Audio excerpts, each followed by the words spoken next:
Welcome to The Coach is In, the podcast for parent leaders who are juggling work, family, and life, and wondering if there's actually a way to do it all without falling apart. I'm Kat, a coach, lawyer, and mom who's been there, navigating the tightrope of leadership at home and work and figuring out what is actually worth the energy. And I'm Irene, a leadership coach on a mission to bridge generational gaps and bring fresh perspectives to the challenges parent leaders face. If you're skeptical that balance, calm, or boundaries are even possible, we get it. We're not here for quick fixes or empty advice. We're here to have honest conversations, share practical tools, and maybe even help you see things differently. Because the coach is in, and this space is for you. Welcome, everyone. Today, I'm super excited to talk about our topic because we're talking about something so many moms struggle with: perfectionism in parenting. We set impossibly high standards for ourselves, but what if good enough is actually better? My co host Kat is going to share her own journey as a perfectionist parent and what's helped her let go of unrealistic expectations. So, welcome, Kat. Let's start with the Thanks. basics. How do you define perfectionism in parenting? What does that look like in real life? I think we all have a sense, especially if you're high achieving type A women like we are, we all have a sense for how perfectionism looks on a day-to-day basis as an individual. And when you become a parent, and certainly when I became a mom, it really started to manifest by extending those tendencies towards how I wanted to show up for my kids and how I thought my kids should show up for the world. So, for instance, if I thought like this is what it says about how much I should be feeding them, then it created this sort of outsized anxiety on the days when they weren't within that range of what's supposed to happen.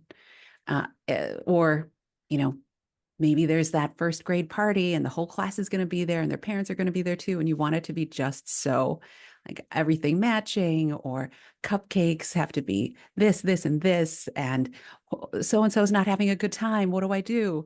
So I think it was interesting to feel like exponentially my anxiety or my stress around and the way perfectionism manifested, it just showed up tenfold when kids came into the picture for me. It was like suddenly it wasn't just me that had to be perfect, it was my kids, and it was the way that we acted around each other and the way people observed us, et cetera, et cetera. So yeah, like there's just so many things that I think at every stage of child development parents are told things should be how they should be, right? Like kids should sleep this amount. This should be your bedtime routine. Screen time should be limited to this. Food should be X, Y, and Z. And so I started to feel just guilty about everything and like I was failing at everything anytime that I wasn't achieving those goals that I had set for myself. The So, standards, right? mhm. Yeah.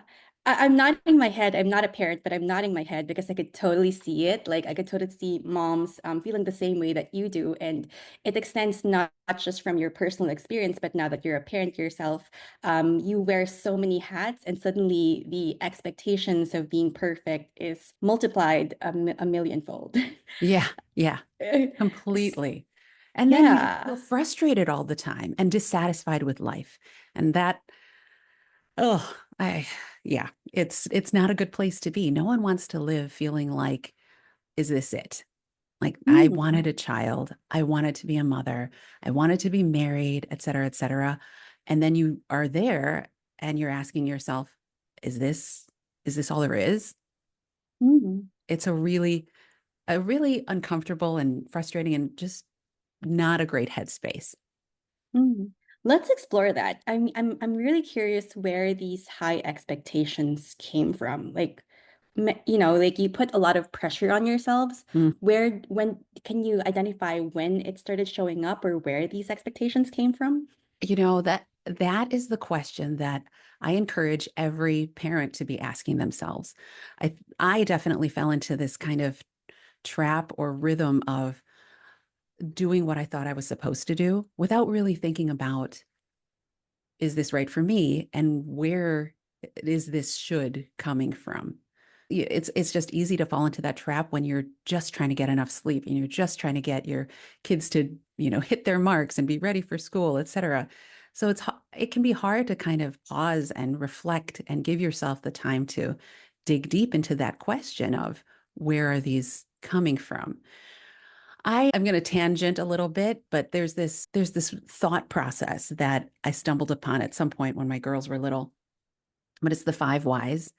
It's accredited to, I think he was a business strategist or corporate executive at a Japanese company I'm going to Taiichi Ono, but he encouraged people like don't just ask why, but ask why five times.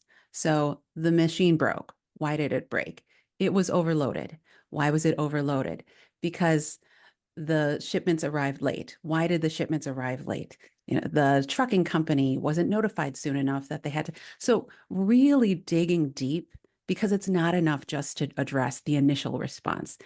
So when you're asking where do these expectations come from, the answer might not be as readily available as you think. Like I might think, oh, where did this expectation come from? A friend. She suggested this. Well, why did the friend suggest this? She saw it on Pinterest. Okay, is Pinterest the source of everything true? So kind of digging a little deeper to see, like, is this really true for me? And do I really want this to be the source of my standards? I found that parenting and social media can be a blessing and a curse.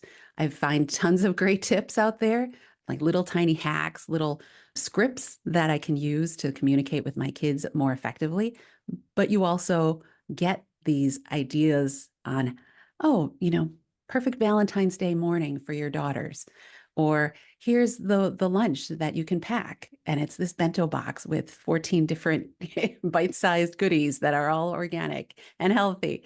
So you definitely take things with a grain of salt. I also personally felt like my everyone, I guess, but I saw it show up a lot for me. My parents had a certain relationship, and I absorbed what they valued and what they prioritized as what I should value and prioritize without initially giving a lot of thought into whether my circumstances allowed for that. So my mom was a stay-at-home mom. My dad was the primary only breadwinner. And I remember her. She did all the craft sessions before, school plays and Halloween costumes. She volunteered a ton. She drove us everywhere. She made every dinner. So that was my idea of what it meant to be a good mom. I didn't have any models for a working mom, which is what I was. So I was trying to conflate the two, and it led to disaster. So much frustration, so much guilt. And so being mindful of how did the experiences I had as a child inform how I'm showing up as a parent. And then, I think being still can help you navigate all of these different things. I would encourage everyone to just pause, take a few deep breaths when you're feeling that frustration and ask yourself, where are these expectations coming from? And do I want to make these my standard?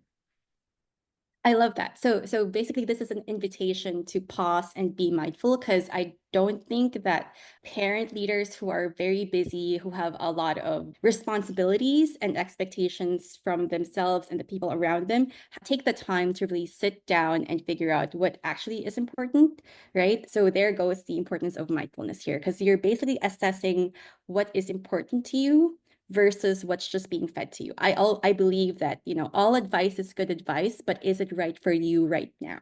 Yes, yes. Intentionality is the word that comes to mind with what you just said. Like anyone can show up in the rhythm of what they're expected to do, and taking that additional step of mindfulness redefines everything. It can either make what you're doing much more fulfilling, or it can make you realize that this is not what's serving me, and I want to choose something else. So I think that mindfulness is key to having a life lived with intention. Mhm. So Kat, for how did you start letting go of perfectionism once you've identified that, that these are the influences shaping your expectations for yourself? Yeah, I think, you know, I just want to share kind of a moment that led to this realization, this, that you're kind of talking about. But I noticed that my perfectionist tendencies were starting to show up in my daughters a little bit, especially my older one, because I think birth order, et cetera, that can have an impact on how younger kids show up. But my older daughter, when she was little, maybe 2 or 3, was really starting to exhibit risk averse tendencies where like she didn't want to do something unless she knew she could do it well, or she didn't want to try something new because she was afraid she was going to mess up or it wouldn't be good enough. And that really, I'm not sure that it was only me contributing to that, but it definitely made me think, what am I modeling? And how is that impacting my kids? And do I want that for them? So I think, that mindset shift of, you know, what am I modeling here can really help us be more kind to ourselves, take that moment of mindfulness and live more intentionally. Without it, we might get caught up in that, like continuing to just hustle and, check off all the boxes. But for me, really thinking about, oh, how is this impacting the people that I love and care about? And not just myself anymore. How is this really impacting who I'm creating and these little humans that I'm hoping will become, amazing, impactful beings at some point? So that for me was a really important mindset shift. Mm. That's a very powerful insight that you had there, because on the one hand, I know that a parent's responsibility really is to keep their children safe, right? Mm. But as they grow older, their independence is also growing, and you kind of want to nurture that. And if you want them to take risks and be confident in the future, you kind of have to let the safety takes a backseat into, oh, you can do this and you can take risks. It reminds me of a story I heard of Sarah Blakely, the founder of Spanx. And I Mm. remember her, she was being interviewed. I think it might have been on Oprah, but she was asked, like, what were some of the contributing influences and what made you think you could do this? Starting off by cutting the feet off pantyhose and going door to door and trying to get people to help you make your product. And she said that when she was growing up and they'd come home from high school, her dad would ask, how did you fail today? And what did you learn from it? So, really celebrating this idea of you should be failing. And because failure is what gets you to the learning and to where you want to be. And don't just stay in your safe zone. I have not started asking my kids, how did you fail today?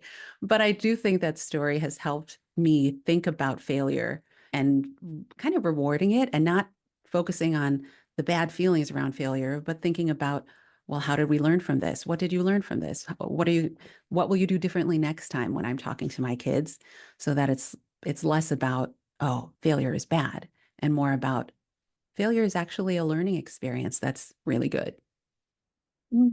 That seems to be the antidote to perfectionism, like embracing your failures. So, if perfectionism isn't the goal, what type of parenting should do we strive for instead? How do you personally embrace it? Yeah.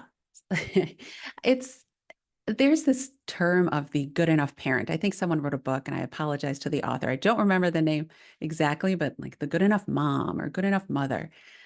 But I really do think embracing that concept of good enough is, do that for the win. It really does get you across kind of that finish line.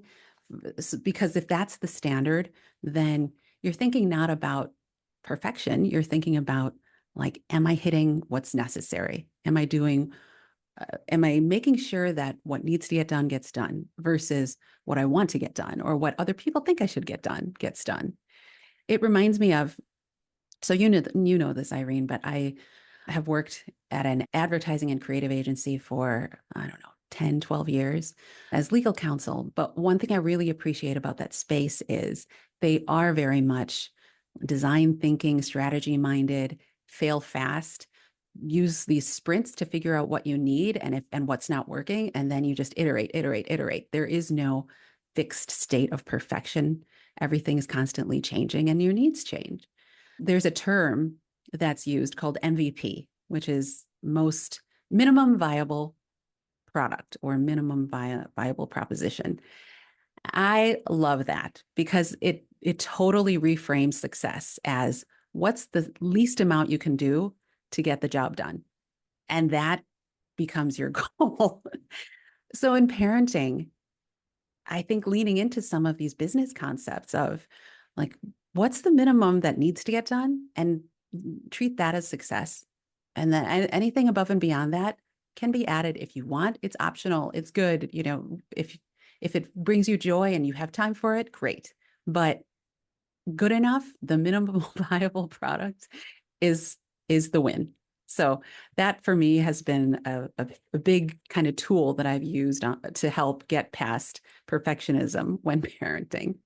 It's like, is the Yeah. Halloween costume, going to be on Martha Stewart? No. But does it make my kid look like a minion for the day? Yeah.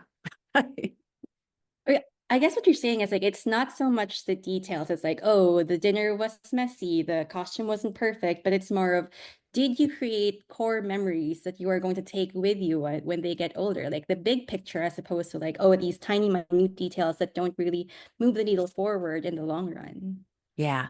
And I think knowing what your values are, and I would guess that with every parent, we have those values of we want our kids to feel safe, we want them to feel loved, and we hopefully don't scar them in the process. Like you were just trying to show up the best way we can. So remembering, like, okay, do they need golden sprinkles in order to make that happen? Maybe not. Like, so really thinking about how good enough and is about like what is that minimum thing you want to deliver and are you delivering it with sort of this minimum viable product. Mm. So, for a mom listening right now who recognizes her perfectionist tendencies but doesn't know how to let go, what's one step she can take today? That's a good question. I think of a quote that was shared with me when I was in high school that when my perfectionist tendencies really started to come to the forefront is strive for excellence, not perfection. And I think that for me, I felt this huge weight when I first heard that, like, right, I don't need to get 100. Like, what does excellence look like for me and make that okay, make that enough. I think allowing for that and pausing and noticing, like, how am I feeling in this moment? And where is this coming from? That might be kind of the low hanging fruit, if you will. Like if there's absolutely one thing to do that you're stressed about, is just to pause and say, where is this coming from? And then, is this serving me? The idea of things being of service to you or not is kind of big in the personal development space. But in essence, it's how is this helping me become a better person? And if you're noticing that you're feeling extra anxiety around like crumbs on the car seat and you're carpooling and the other kids are going to see them and you're super stressing out about it because you're the perfectionist you wants the car to be pristine, then, you know, ask yourself, where does that standard of super clean car for all these kids come from? And my guess is 9 times out of 10, the other parents' cars also have crumbs, if not more, littering the floor and seats of their cars. But where's this coming from? And does being anxious about a few crumbs make you a better person? And if it's not serving you, let it go. Like you have permission from me and the universe to let it go. So that's kind of what I would encourage moms to do is pause, question, and then release if it's not serving you. I love that. So for the audience, we are in the space of self-awareness right now. And this, if you're new to the self-development journey, this is probably a very good place to start. And what Kat mentioned about listening to your body is a very tangible, clear signal because most of us don't pay attention to what our bodies are telling us. And so if you wanted to start somewhere, it would be to pay attention to what your body is telling you. Yeah, that would be the entry point to your Mhm. journey because it's a journey and we're happy that you're here to join us for this journey. Mm. So, final thoughts, Kat.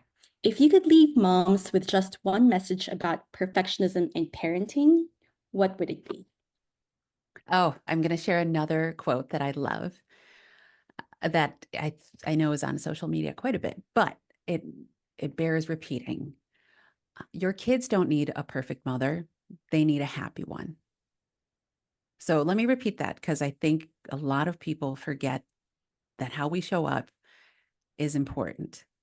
Your kids don't need a perfect mother, they need a happy one.